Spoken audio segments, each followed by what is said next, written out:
Hola a todos, soy el estudiante Puica Espinosa Jorge Gabriel de quinto ciclo B de la carrera de Educación Primaria del Instituto Sagrado Corazón de Jesús.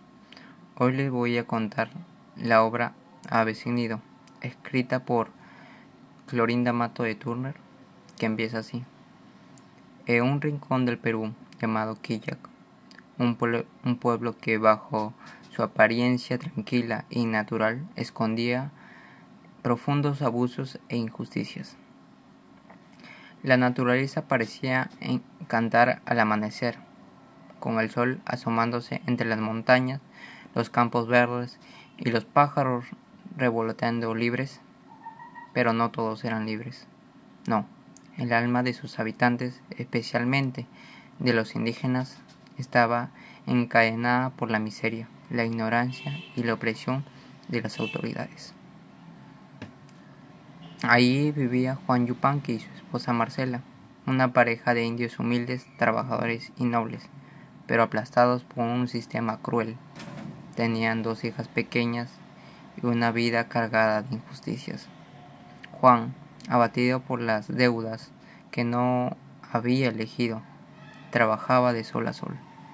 Las autoridades imponían a la fuerza préstamos, llamados reparto, de dinero, a cuenta de lana, que luego exigían con intereses abusivos.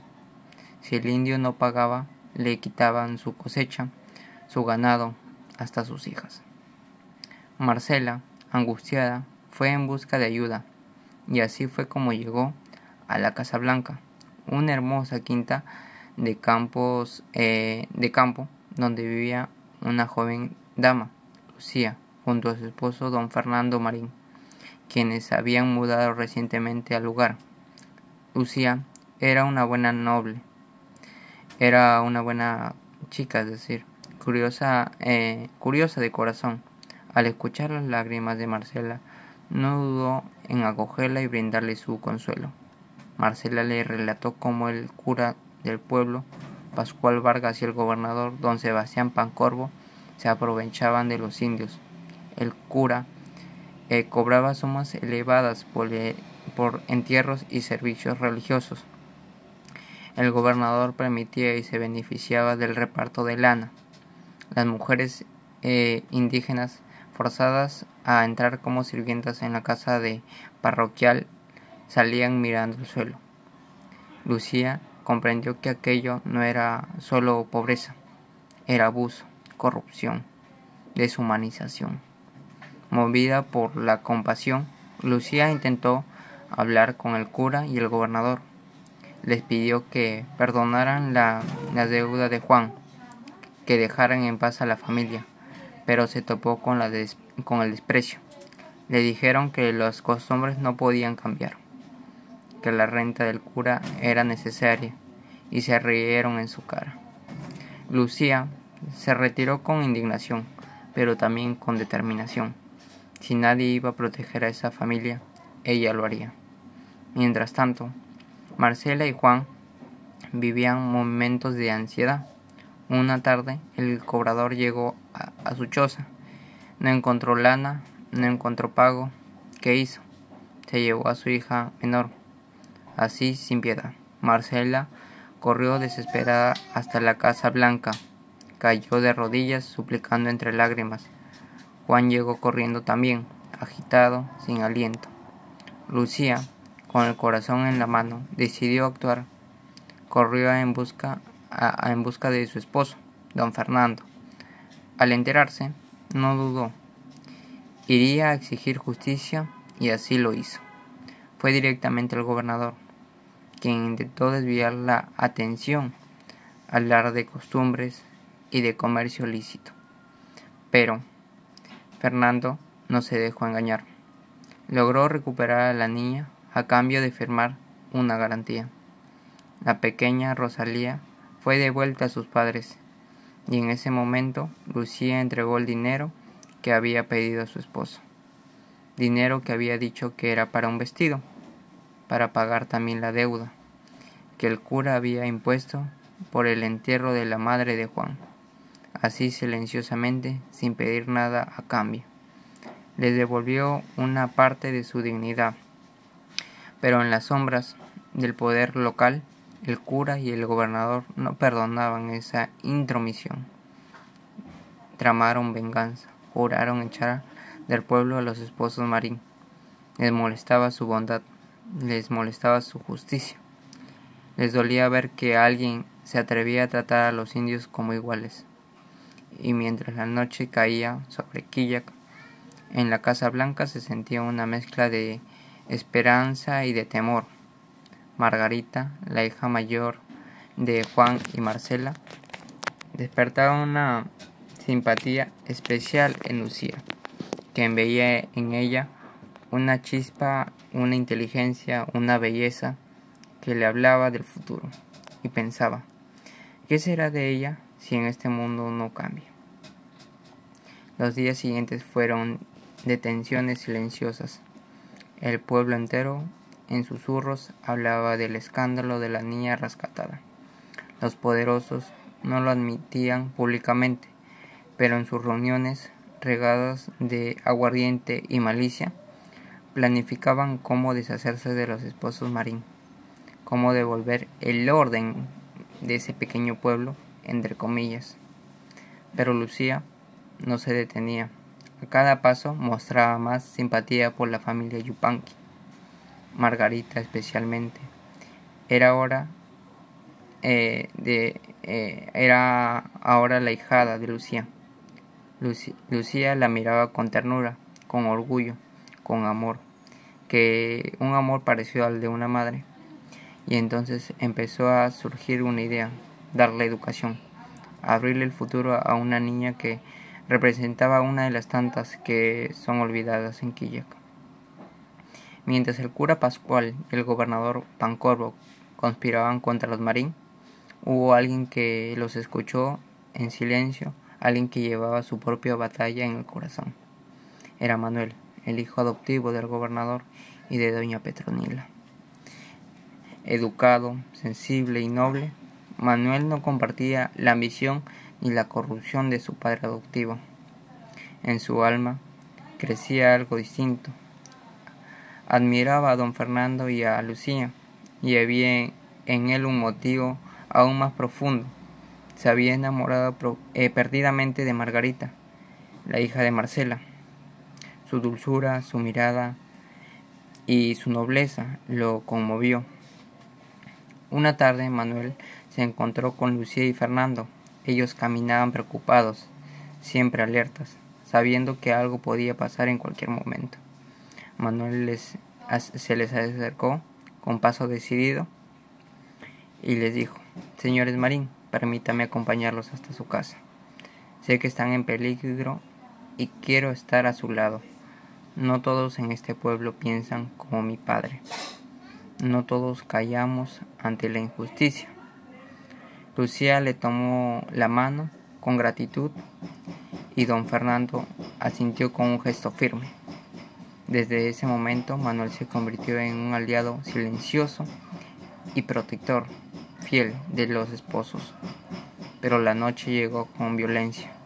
Mientras la luna se ocultaba tras las nubes, un grupo de hombres armados y enceguecidos por el odio rodeó la Casa Blanca.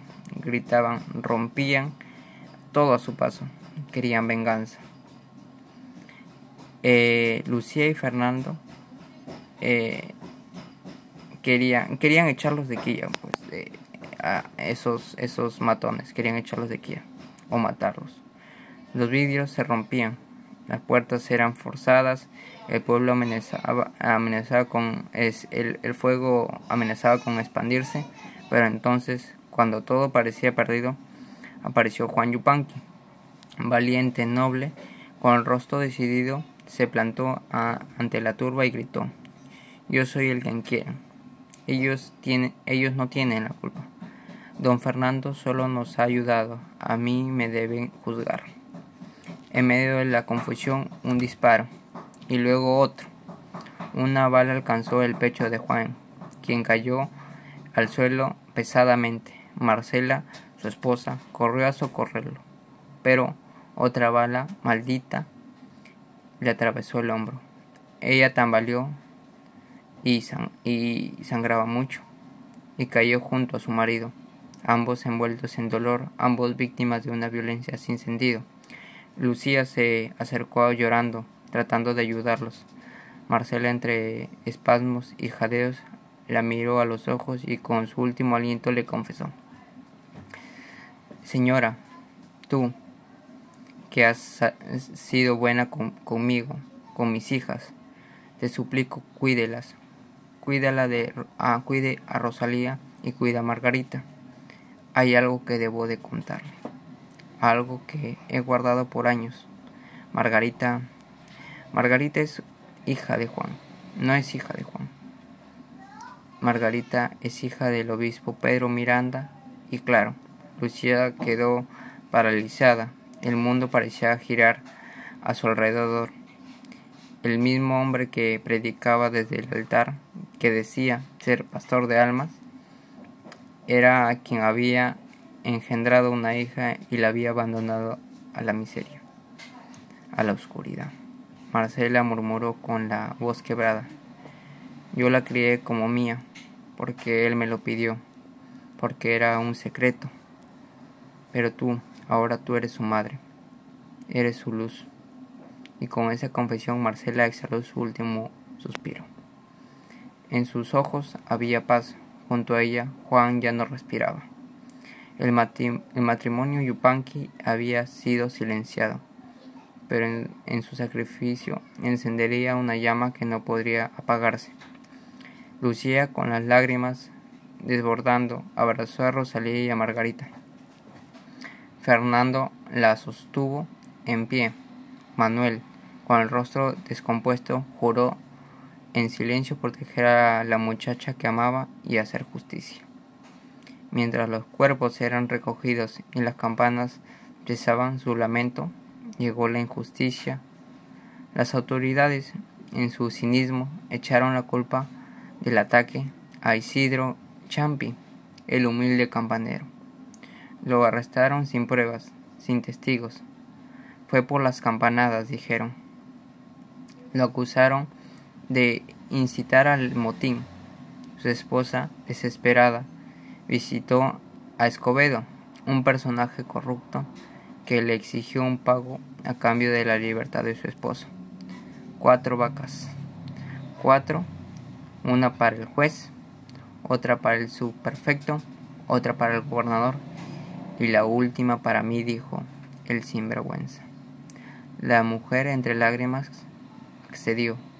Mientras tanto, don Fernando comprendió que la única forma de sobrevivir era abandonando Quillaca. Le dijo a Lucía que partirían a Lima, llevándose consigo a Margarita y a Rosalía. Pero antes debían cumplir una última misión: liberar al inocente Isidro. Pero antes organizaron una reunión con todos los vecinos, incluso las autoridades. Una trampa de justicia. Allí Fernando expuso los abusos, las pruebas, los testimonios. El pueblo entero escuchó y entonces los verdaderos culpables cayeron. El cura Pascual Vargas, el gobernador Pancorbo, todos confesaron sus crímenes y fueron arrestados. El pueblo había despertado. Días después de su arresto, el cura Pascual enfermó gravemente. Una fiebre ardiente lo postró en la cama. Los medicamentos diagnosticaron tifoidea. Fueron 7 días de agonía. Entre delirio y sudor frío, solo la asistencia caritativa y la fuerza de una salud robusta lo salvaron al obispo. Al 8º día, el cura abrió los ojos, demacrado. La tifoidea le había arrancado fuerzas, pero no el pasado. Sobrevivió, sí, pero no como un hombre quebrado. Su convalecencia fue larga. Le llevaron leche, caldos y lo cuidaron con esmero. Ya no era el arrogante de antaño. En su silencio parecía recordar los rostros de quienes hizo sufrir.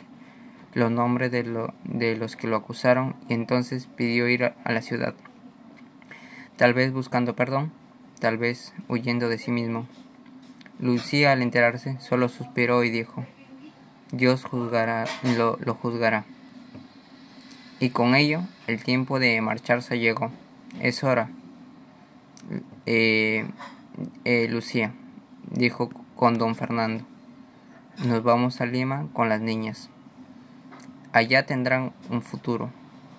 Manuel se entristeció al saber la noticia, pero aceptó con nobleza la responsabilidad. Yo me encargaré de la liberación de don Isidro, prometió. Pasaron algunos meses y un día Manuel viajó a Lima. Llevaba consigo dos noticias: que Isidro había sido liberado y que su corazón estaba decidido. Se dirigió a Lucía y a doña Lucía y Fernando. Ha venido a pedir la mano de Margarita. La amo profundamente, dijo. Lucía y don Fernando se miraron, pero don Fernando, con tono grave, preguntó: ¿Tú no eres hijo de don Sebastián Pancorbo, el hombre que mató a los padres de Margarita? Manuel con humildad respondió: No, señor, don Sebastián solo me prestó su apellido. Mi verdadero padre fue el obispo Pedro Miranda. Y claro, Lucía se cubrió el rostro. El mismo hombre, el mismo que había engendrado a Margarita. Entonces, temblando, Lucía confesó el secreto, que Marcela le había revelado antes de morir. Margarita también es hija del obispo Miranda. El silencio se volvió denso. Manuel y Margarita se miraron confundidos, horrorizados. ¿Mi hermano?, gritó Margarita. Mi hermana, respondió Manuel. Margarita cayó en los brazos de Lucía. Llorando, su amor se había vuelto imposible. Eran aves sin nido, arrancadas del silencio del amor por las circunstancias de su origen. Y Lucía, entre sollozos, la abrazó como una madre vencida por el dolor del destino. Y así terminó esta historia, trágica y luminosa, dolorosa y profundamente humana. La historia de dos aves sin nido, arrancadas de sus raíces por el abuso, el poder y la injusticia, pero también protegidas por el amor, la solidaridad y la memoria.